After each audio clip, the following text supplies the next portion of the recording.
Okay, so with the review of the franchise, so NGCP right now, 60% is actually divided by two Filipino corporations, correct?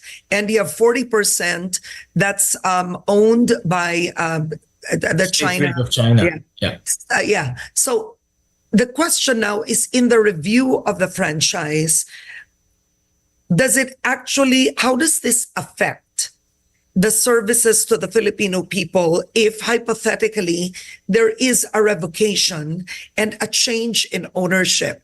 Because I would assume that how would you change ownerships? That's a very good question. Owners, right?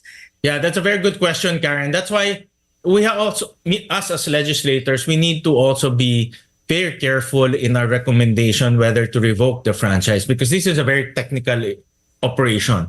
And there are operators around the world who will operate this asset, but we cannot just abruptly terminate and get someone to come in. It will take time. So we need to talk about this and think about this very carefully. And we need to also lay down the grounds very carefully. There's a contract between NGCP and the government.